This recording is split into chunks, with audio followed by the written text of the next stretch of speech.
universidad ocurre que leer tiene un código que parece sencillo, pero que sabemos que es infinito, que es el lenguaje, y leer, cuando descifran ese código, parece que ya el niño ha aprendido a leer, y no ha aprendido a leer. O sea, leer es mucho más que eso. Leer es interiorizar lo escrito, lo que está sobre el papel, y entonces ellos deben saber que lo que están haciendo es una obra de romanos, es lo más difícil que vienen a hacer a las instituciones. Entonces necesitamos un plan de formación de verdad y unas escuelas y unos institutos donde realmente se sepa eso, se conozca que es tan importante leer que podría decirse que el final de la educación, si miramos bien los objetivos del ministerio, realmente lo único que nos pide es que los chavales al salir de esa formación obligatoria sepan entender lo que leen, y no se hace. ¿Qué ocurre? Que llegamos a la universidad habiendo creado analfabetos funcionales por muchísimas razones. La importancia de la literatura juvenil es tremenda, es infantil y juvenil. En infantil, fíjate, te diría que es mucho más sencilla, por muchas razones evidentes, porque los niños ahí son como esa plastilina de la que hablabas antes, son esponjas, están ávidos de que les leas, pero hay un salto, la adolescencia, que el escritor y el educador debe conocer. A mí me llama mucho la atención el significado de la palabra adolescencia, porque al final adolescere significa estar en periodo de formación, pero adolecer significa carecer de algo, y es que carecen todavía de mucha formación, carecen de muchas cosas, ¿no? Entonces hay que saber cómo darles lo que les damos. No es tan importante qué les damos para leer que cómo dárselo, me creo. Esto Marisa, yo como cuentacuentos y he trabajado también en animación a la lectura en centros, y la pregunta para mí es cómo les hago llegar esto, ¿no? Porque nos creemos que todo vale, y no, porque cada cual tiene también sus propios gustos, sus propias características, y eso creo que no se tiene en cuenta. Y encima, cuando obligamos a que lean algo y no les gusta, es como, pero ¿por qué tengo que leerme yo este libro? Y lo puedo entender, y al menos siempre cuando me he encontrado con esos casos es como, mira, por lo menos sabes que este tipo de lectura no te gusta. Por lo menos te ha servido para eso, ¿no? Claro. Es que, estábamos diciendo que lo importante es el cómo, no tanto el qué. Y es que, bueno, ahora nos dirás, Isabel, tú también tu opinión en ese sentido, pero es verdad que hay un momento en que el profesor no puede estar en la cabeza de 25, y entonces, evidentemente, cada cabeza es un gusto, cada persona tiene los suyos. Pero yo en mi clase he decidido que conozcan a este escritor, y punto colorado, ¿entiendes? Me habré equivocado, pero les va a gustar a 2 de los 25. Y luego ellos que sigan investigando. Quiero decir, de todos modos, hay un momento en el que la imposición de un profesor es que es esa, él ha elegido, y tiene que ser además honesto consigo mismo y decir, bueno, pues a mí es que me gusta la literatura de ficción y no me gusta la realista, pues le voy a dar, y efectivamente le va a gustar a una gran parte ese tipo de literatura, y otra no. Por ejemplo, ¿qué pasa con la poesía? La poesía en el aula está casi descartada. Hacemos normalmente lo que les damos en narrativa, cuando la poesía es tan imprescindible en el aula, y cualquier niño al que le des poesía la valora, le encanta, la canta y lo aprende, y eso se queda ahí para fijar el lenguaje, para ayudarnos a valorar otras cosas, ¿no?, que vienen después. Yo creo que es muy interesante lo de darles también cosas que no les gustan, no tanto como darle a los clásicos, que es el tema de siempre, que por ahí no, vamos a darle, tenemos ahora mismo cantidad de variedad, que eso es una de las características de la literatura infantil y juvenil, hay una variedad inmensa, algo les va a gustar y luego abre camino y ya irán acercándose ellos. Bueno, yo en este sentido siempre comienzo las clases de lectura, o la mayoría de veces leyéndoles Los derechos del lector de Daniel Pennac. Entonces, cuando les digo que si no les gusta un libro lo cierren, que pasen a otro, que ese no es su libro, que hay multitud de libros que están esperándolo, que tienen derecho a saltarse páginas, esas cosas a ellos les llaman la atención porque lo habitual es el concepto de obligación. Y contrario a eso, pues puede estar el concepto de ambular por la biblioteca, que es una cosa muy bonita. En los centros educativos tenemos bibliotecas que adolecen de muchas cosas y que por desgracia no están nutridas como debieran o cuidadas por nuestra administración como debieran, he de decirlo aquí en alto, pero con lo poquito que tenemos y con la generosidad de donaciones de editoriales o de particulares incluso, una actividad que les encanta es llevárnoslos allí y dejarlos que paseen por la biblioteca, que cojan los libros, que los toquen, el tacto del libro, la imagen de la portada, a veces los eligen sin saber qué, ¿no? Entonces, previo a eso, podemos hacer una apuesta en común de qué me gusta leer a mí.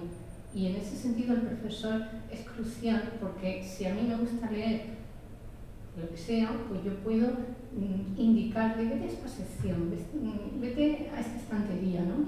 Y si me dice, no me gusta leer nada, pues muy bien, estás en tu derecho, claro que sí. ¿Te gusta el cine?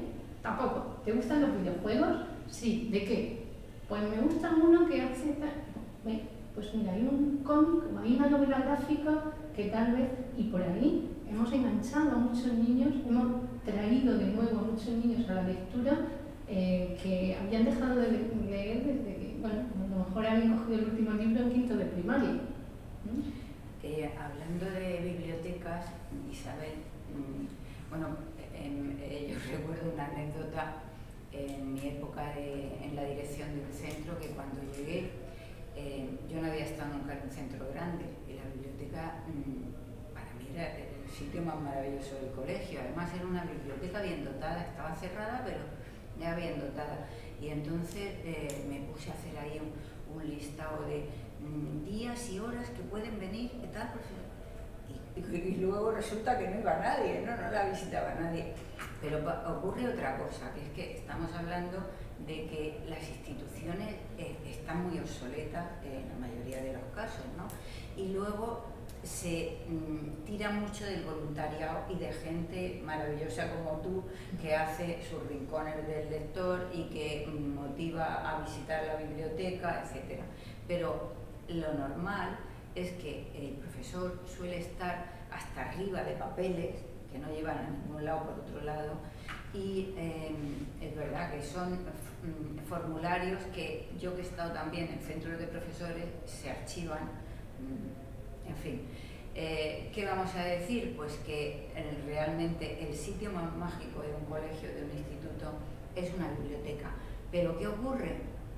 Que se inventó en un momento determinado, bueno, no se inventó, se hizo la carrera de biblioteconomía para que los bibliotecarios estuvieran en esos sitios. Qué bien nos vendría uno. Claro, pero ¿qué ocurre? Que todos los bibliotecarios que yo conozco están en bares sirviendo copas. Bueno, ahora están cerrados, o sea, ahora están en paro. Pero es que los bibliotecarios es un formulismo, o sea, no existen los bibliotecarios en los centros porque dependen siempre de la voluntad del profesor.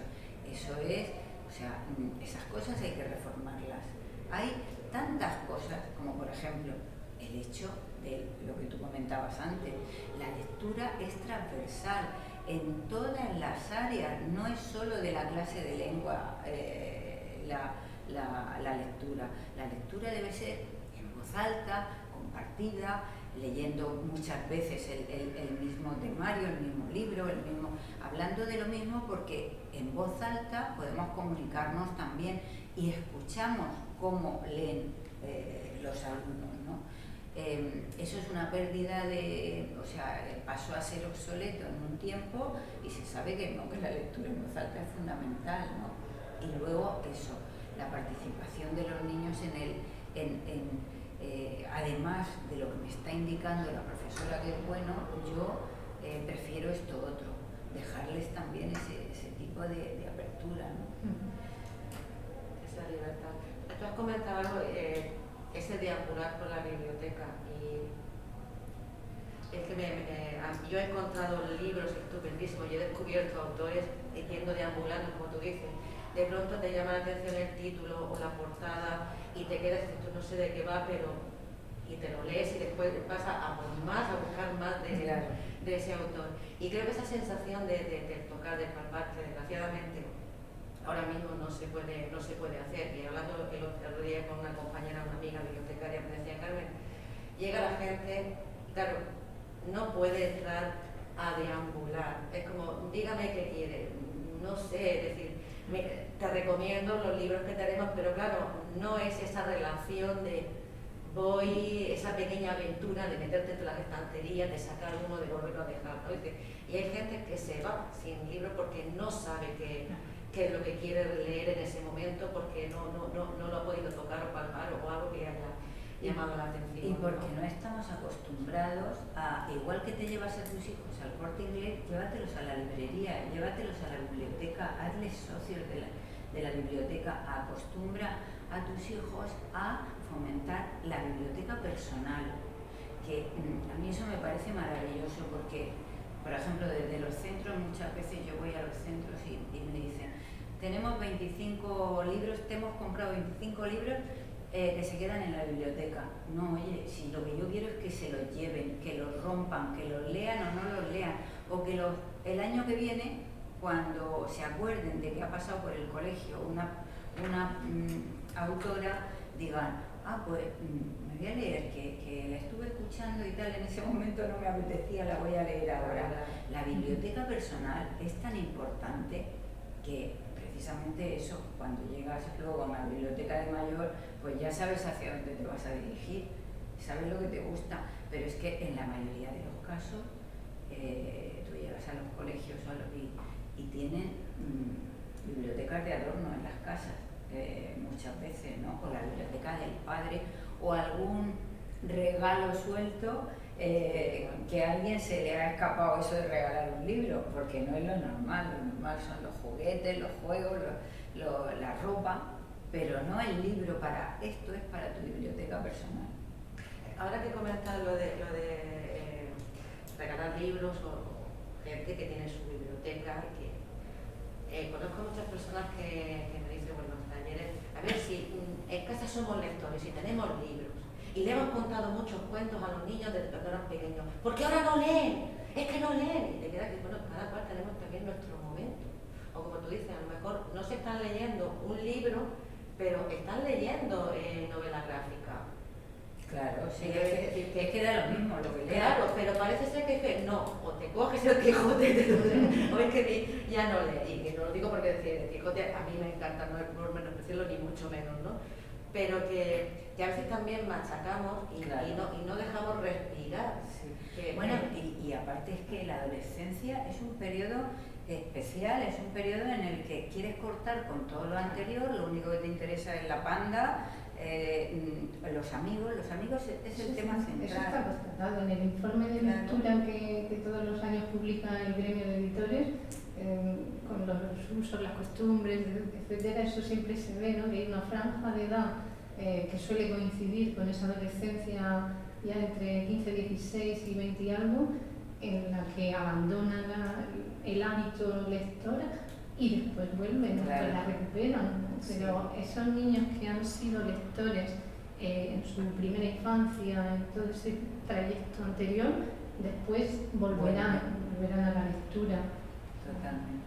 Pero eso es normal, la adolescencia, así, Sí, los 20 años están... Incluso creo que entre los adultos, es decir, por mí, yo hay momentos en los que devoro los libros y a lo mejor luego tengo un periodo que digo yo, uy, que llevas un mes sin haber cogido un libro, porque lo que sea, ¿no? O no ha caído el que te interesa o estás en otra y de pronto vuelves a la carga a devorar los libros que y de todos modos es que de mayores yo creo que incluso leemos menos. O sea, yo recuerdo me recuerdo leyendo a todas horas, es que me castigaban sin leer, que eso cuando lo dijo, los críos se quedan así como a cuadros, ¿no?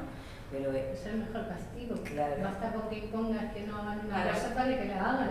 Pero es que además es que era mi escape de mi historia, de lo que no me dejaban hacer, de todo, o sea, él era la maravilla.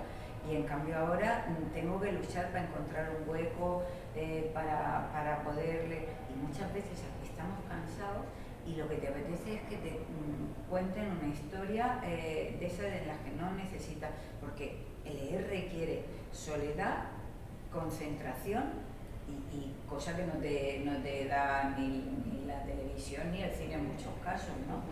Entonces es lógico también que bueno, que necesitemos de mayores, que estamos en otro momento ya, necesitamos entender que no pasa nada tampoco si no estás leyendo. Lees cuando te apetece, cuando puedes y cuando realmente lo disfrutes, que no sea... Pero la base esa es tan fundamental para poder luego abrirte al mundo que bueno, yo creo que desde pequeñísimos lo tenemos muy fácil con los niños, es luego ya cuando se nos pone más complicada la cosa y hay que ser un poco flexible y un poco autoritario en ese sentido, considero yo.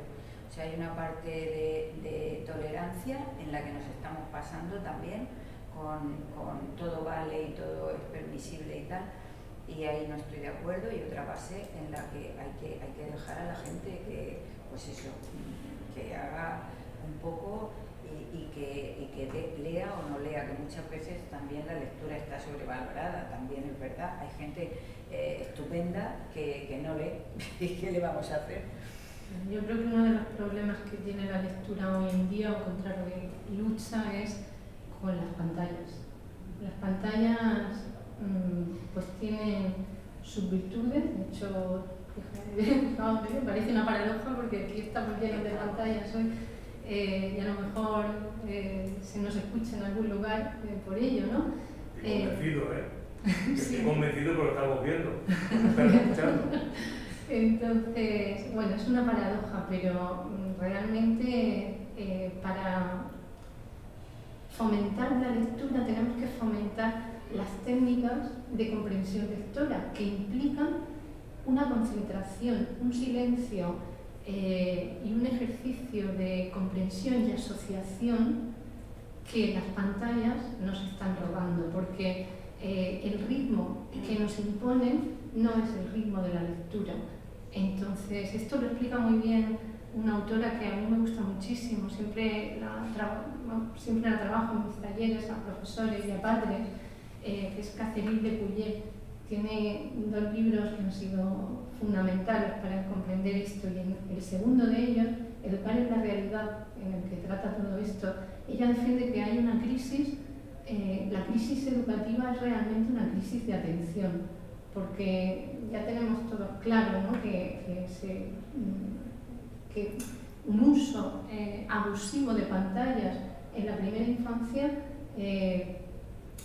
altera la función ejecutiva del cerebro, por ejemplo, que es fundamental después a la hora de planificar, de leer y comprender.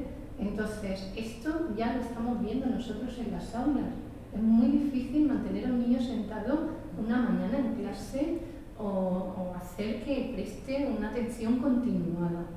Y esto a veces nosotros hemos hecho un contexto sociolector y una encuesta a todo el alumnado del centro para poner en práctica cómo mejorar sus hábitos lectores, y los resultados son alucinantes. La cantidad de horas, o sea, ya lo sabíamos o lo intuíamos, pero cuando de verdad ves sobre el papel, sobre el cuestionario, que ellos mismos te declaran la cantidad de horas que pasan jugando a una consola o con el móvil, con Instagram, que los ves con sueño por la mañana y es que se están durmiendo porque cerraron el teléfono a las 4 de la madrugada, entiendes de dónde viene el fracaso escolar, no solo de la falta de sueño, sino también de toda esa modificación de la estructura cerebral que han sufrido. Entonces, esto es un problema serio. Ayer mismo lo trabajé en clase. Me decía un alumno, yo me voy a pasar el puente entero jugando a la consola. Y le dije, bueno, encendí la pantalla y le puse un cortometraje ideal para esto que se titula La vida fácil. Y nada, en 1 minuto y medio una muñeca de madera se convierte en una niña porque le hacen los deberes a la niña y la niña se convierte en muñeca de madera. Es muy impactante, se quedaron, ¿no? Da casi miedo, ¿no? Pero la metáfora es bellísima, ¿eh? Si todo el rato, como esa niña, estamos pegados a la Game Boy, como en el caso del corto, acabarás siendo una muñeca de madera, acabarás siendo alguien que no tenga capacidad de actuación y van a decidir por ti. Entonces, este es un reto no solo para la educación en la actualidad, también para los padres. Es un reto para todos. Sí. Sí, yo creo que eso también es producto de la sociedad que vivimos, esta sociedad líquida en la que todo está, pues eso, fluyendo a través de pantallas en muchas ocasiones. Y bueno, sobre eso hay muchos pareceres, ¿no? Los apocalípticos de los integrados, la gente que está a favor del tema de la educación a través de la pantalla. Yo creo que un gran peligro que estamos viviendo en la actualidad es el fomento tan descarado por parte de la administración que estamos teniendo de entregar pantallas a troche y moche, a diestro y siniestro, porque piensan que va a ser la solución a este periodo que estamos viviendo, cuando la cosa es mucho más profunda, es un problema sociocultural, porque los padres van correquetepillo, porque no tienen tiempo para conciliar, porque no están con los niños, porque los niños, tú llegas a un restaurante y mientras los padres tienen ese rato para charlar, está el niño de 2 años con una pantalla. Pero es que en la casa pasa lo mismo, llegan, el niño de la llave que abre la puerta, que no hay nadie, y ¿qué hace? No se pone a leer un libro, se pone con su pantalla a distraerse y tal. Entonces es un problema muy serio y muy profundo, y además apoyado por las administraciones, porque hay veces que llegas a los centros y no, es que hemos dotado en una aula hace poco, en una aula de atención a la diversidad y tal, habían dotado a todos los niños de pantallas de tablet. Todavía no sabían cómo funcionan, pero ahí estaban, ¿entiendes? No saben leer, no hablan bien, pero ahí estaban con su tablet. O sea, hay un desconcierto en las cosas más sencillas que la sociedad y sobre todo los que mandan son los que tienen que solucionar de alguna manera. Y creo que eso, desde luego, influye en las familias, influye en los niños, influye en que se pasen tantas horas con la tablet, con las pantallitas. Yo como cuentacuentos tuve una experiencia que me llamó la atención, porque era como, Carmen, es que a la hora de contar los cuentos tiene que estar todo como muy así. Y claro, yo me quedé así y dije, eso ya lo tienen. Mi apuesta es que sencillamente respiren hondo, se relajen y aprendan a escuchar. Claro. O sea, eso ya lo tienen continuamente, hay que seguir echándole más. Bueno. Entonces, quieren escuchar un cuento y lo que quiero es que escuchen el cuento. Y de hecho, decir, lo que duró, los niños estuvieron ahí, pero que me llamó la atención que precisamente que hoy día los niños ya, y eso ya lo sé, pero precisamente lo que no hay que coger, decir, y echar más leña. Por es decir, supuesto. es cuestión de decir, bueno, esto ya lo controla, pues ahora vamos a darle también un poquito más de calma, de respiro, de escucha. Mira, eso es formación del profesorado, ni más ni menos, porque es verdad que estamos confusos. La mayoría de los profesores, desafortunadamente, es así, ese tipo de formación. Si hay que darle todo lo que el niño pida, estamos errando, eso no puede ser. En los talleres, por ejemplo, en los talleres que yo suelo dar, hay siempre un libro para leer, es la base, el mismo libro. No siempre se lee el libro, estamos haciendo otras muchas cosas, nos visita un ilustrador, viene un editor, hablamos con gente muy distinta. Los ratos en que yo no tengo ese hueco contemplado empiezan. Pero es que hoy no leemos. Son niños de 8 a 13 años, pero es que hoy no leemos y a lo mejor no nos da nunca tiempo a acabar el cuento, pero lo que estamos haciendo es retazos del cuento que yo ya previamente leí, del cuento, de la novela o de lo que sea, de la poesía, que previamente he leído yo y que sé que les puede enganchar y que les voy a dejar en tensión para la próxima lectura, ¿no? Bueno, pues la mayoría de la gente dice, a los niños no les gusta leer. Perdona, les gusta leer y les gusta que les lean. Lo que pasa es que no andamos corriendo y muchas veces desinformados. Con las sesiones, por ejemplo, que yo digo que hay una etapa en que los niños están en tierra de nadie. Esa edad ya que cada vez va bajando un poquito más, 9, 10, 12, es como los cuentos, yo no, que no soy un niño. A ver, depende, te puedo contar, si te cuento Caperucita, me dicen muchas veces en las sesiones, os voy a contar el cuento de Caperucita. Maestra, ¿dónde nos has traído? Roald Dahl. Pero es que lo bueno es que, bueno, yo, por ejemplo, mi experiencia cuando doy talleres para adultos, siempre empiezo leyendo un cuento infantil y los ves a todos pasmados, escuchando atentamente porque somos receptores de historias. Nos han contado desde que el hombre inventó el fuego, y antes seguramente, nos han contado historias y nos encanta que nos cuenten historias. ¿Cómo la cuentes tú? Es la manera en que el otro lo va a recibir y se puede transmitir siempre algo, porque además es que la lectura tiene una parte muy emocional y si no despertamos esa emoción, pues... Nosotros en el centro desarrollamos el ciclo, una de las partes del plan lector es el ciclo Lecturas en alta voz, donde en la biblioteca los niños leen lo que quieren. Entonces, un viernes al mes, pues ellos acuden a la lectura y se llenan. Bueno, se llenaba este año, está todo muy triste. Y vienen a escuchar a sus compañeros. Es decir, es eso, es que además dar de leer, leer. Y además, cuando ven que sus semejantes disfrutan con algo, lo quieren también. Sí. Por lo menos estás abriéndoles el apetito de algo que hasta ese momento para ese otro no lector era algo impensable, ¿no? ¿Por qué qué raro? Yo siempre digo, somos un grupo de raros, los clubes de lectura, somos un grupo de raros, pero bueno, está muy bien. Y a la hora independientemente de los gustos que hemos comentado al principio, de trabajar con los chavales, con adolescentes que desconocen a autores. Manuel Buller me parece que es uno de los autores que tenemos aquí, junto con otros que se han currado y trabajado a fondo en la lectura para los jóvenes, ¿no? ¿Qué tipo de lectura se les puede, desde dentro de una variedad, decir que haya, porque hay de fantasía, de misterio, de una gama, es decir, intentar leer, es decir, sí, como decías tú, si empiezas a leer y no te enganchas, pues tampoco pasa nada, es decir, déjalo y intenta con otro hasta que realmente encuentres con tu libro.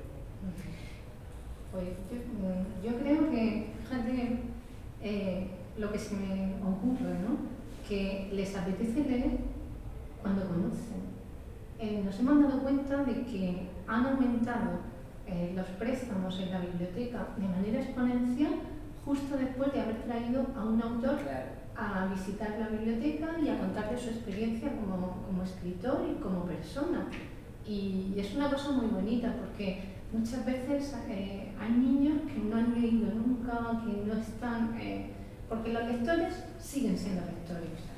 O sea, los que ya están ahí en ese camino cada vez lo disfrutan más. Es decir, esto es como una pescadilla que se muerde la cola. El que es lector cada vez lo es mejor y por tanto cada vez lee más, ¿no? Entonces el reto es traernos a aquellos que no lo son. Y nos hemos dado cuenta de que ha habido muchos niños que han pasado de no leer a leer después de haber escuchado a los autores. Por ejemplo, no sé, Juan Manuel Barat, no sé, pues de todos los que hemos traído, por ejemplo, al instituto, la siguiente semana hemos tenido lista de espera porque sus obras estaban muy solicitadas, ¿no? Porque por alguna cosa, Luis Leante, por alguna cosa de profesora, pues es que yo tampoco quiero leer, pero me hizo gracia eso que contó, la anécdota aquella que contó de cuando fue a la biblioteca y no sé qué, ¿me puedes dejar algo a ver qué? Y ese a ver qué se transforma en que ha leído al final todos los libros de Luis Leante que tenemos en la biblioteca. Entonces, no es tanto qué le gusta, sino cómo le das algo, cómo lo introduces a la lectura. Y a partir de ahí, una vez que empiezan, llegan a los clásicos. Yo quiero defender la lectura de los clásicos. He tenido una maestra para ello, que ha sido María Teresa Caro, a quien le tengo un profundo respeto y admiración, y ella defiende que los clásicos son muy actuales. Y es verdad. Pedro César Cerrillo, que nos dejó hace un tiempo, ha trabajado mucho en el Círculo de Literatura Infantil y Juvenil, también en la Universidad de Castilla-La Mancha, sobre este tema. Y él defiende que los clásicos tienen que llegar a los niños, pero siempre en ediciones adaptadas. Y disfrutan lo que no está escrito, es decir, leerles El Quijote, por ejemplo, en una adaptación de Vicent Vives en Cucaña, en primero de la ESO, sentados en círculo, leyéndoles en voz alta y contándoles las anécdotas del personaje, es una gozada. Para mí como docente, para muchos compañeros y también para ellos que se mueren de la risa. El Lazarillo les encanta y al final entienden que todo eso es sumamente actual. El Lazarillo de Tormes en tercero de la ESO tienen 14 años, pero es que junto a ellos hay niños que acaban de llegar en una patera, que no tienen absolutamente nada, que sus padres han dado los 3.000 euros de los ahorros de toda su vida para llegar aquí y han pasado calamidades como Lázaro de Tormes. Entonces ven que algo que se escribió hace tantos siglos sigue sucediendo hoy, porque es la grandeza de un clásico, ¿no? que nos habla a todos y que sigue siendo actual. Entonces, pues bueno, la cuestión es, más que qué tipo de lectura gusta más, es cómo conseguimos que comiencen a leer, que ese es el reto fundamental, y a partir de ahí el camino está casi hecho. Fíjate que esto me recuerda cuando inicié el taller, que es el taller que más tiempo tengo, que lo tengo ya 15 años, excepto este curso que todavía podemos empezar, el taller de lectura y escritura de Caja Murcia, en la Fundación Las Claras. Cuando empecé yo tenía, ya os digo que el tramo de edad va de 8 a 13 años, y yo tenía la idea desde el principio de que aquello fuera un taller que aglutinara todo tipo de artes, ¿no? No solo la lectura y la escritura, basándome en aquello, pero luego que entraran otras disciplinas. Y entonces, pero siempre como base un libro.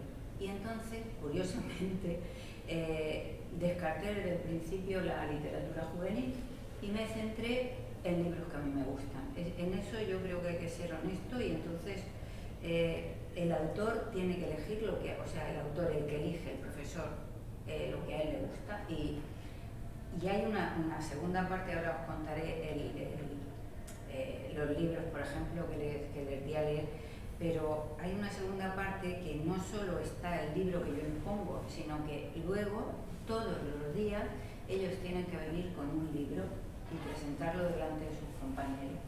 Entonces ellos como base ya saben que está ese libro, pero lo leemos muy de cuando en cuando. Luego cada niño va subiendo, además sube a mi sitio, ¿no? Yo me retiro y sube él y explica delante de sus compañeros por qué ha elegido ese libro.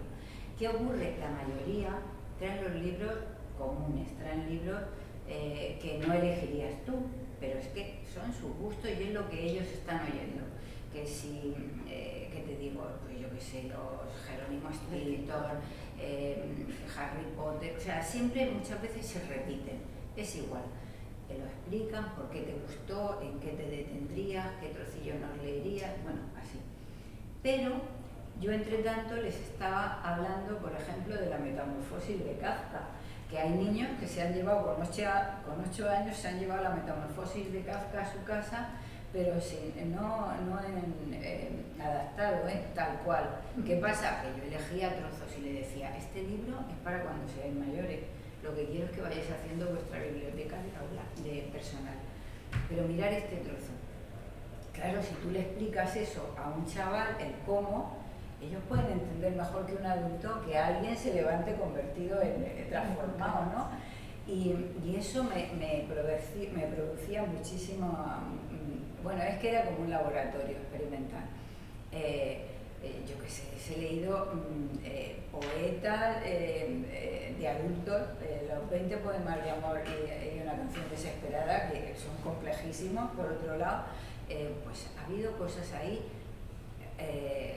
trocitos, claro, son cosas que el autor tiene, o sea, el que elige tiene que haber leído y tiene que haber desmenuzado un poco antes, porque si no es imposible. Pero es verdad que también hablando de las adaptaciones, ahí hay muchísima gente que no está muy de acuerdo. Yo creo que se pueden dar tal cual, sin adaptar, con todo el cariño que yo también le tenía a Pedro Cerrillo, pero no hace falta adaptar, depende del momento y de cómo se lo des, porque es verdad que ellos lo entienden mucho más de lo que nosotros podamos entender. Al final lo que a ellos les queda, lo he dicho ya en algunas ocasiones, el entusiasmo del maestro. Claro. Entonces, es fundamental cómo, repito la idea, cómo se lo transmitas, ¿no? Entonces, cuando les leemos el inicio de la metamorfosis y los vemos reírse porque se había transformado en patita, ¿no? Ese inicio, esas cosas, ¿no? Si tú las disfrutas al contárselas a ellos, pues ahí están viendo una posibilidad. Total. Por lo tanto, es súper importante también el saber transmitir, porque si yo estoy disfrutando con lo que os estoy compartiendo, vosotros lo vais a disfrutar con Por supuesto. Sí. Y me estaban diciendo que ya que el tiempo, con lo cual dentro de esta charla sobre la importancia de la literatura infantil y juvenil, ¿qué pequeña conclusión podemos sacar? Es realmente es importante que haya una buena base, pasamos de todo y mandamos a los niños a jugar con las maquinitas. No sé ¿Qué mensaje podemos enviar pues, a los jóvenes, a las familias que hayan seguido esta charla y que sobre todo para que no se desanimen ni se desesperen porque es que mi niño no lee? No, vamos a respetar. ¿Qué le podemos decir? Pues yo recomendaría crear espacios de lectura, crear lugares de lectura en casa y crear lugares de lectura en los centros educativos, rincones, espacios que estén dedicados a contar, que no tiene por qué ser un libro, a veces también puede ser una historia personal. Entonces, creando ese hábito, estamos favoreciendo la expresión oral y ampliando el vocabulario, que es fundamental después para tener también una buena competencia lectora, y eso puede resultar una base estupenda para promocionar la lectura.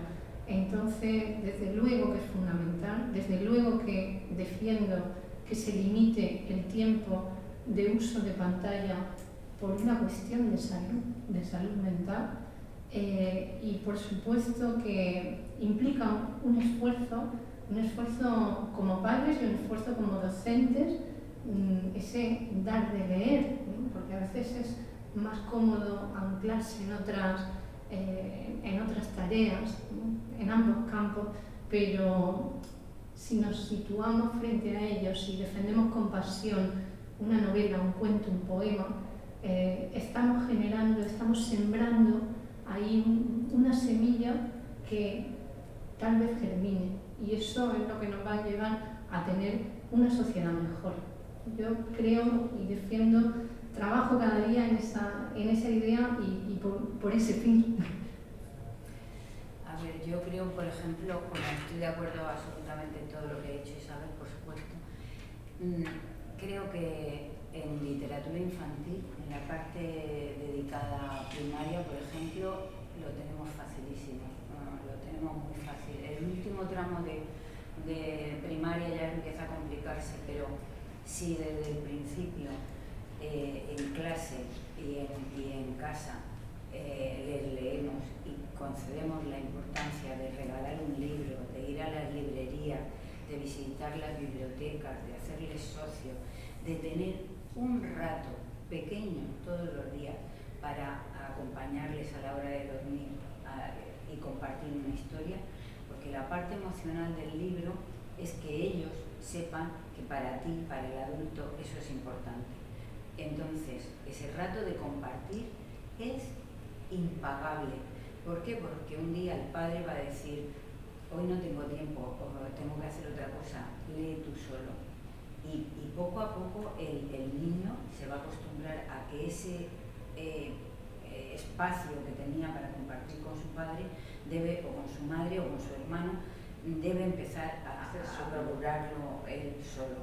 Y va a empezar a ser un lector, pero ya la base afectiva con el libro está hecha.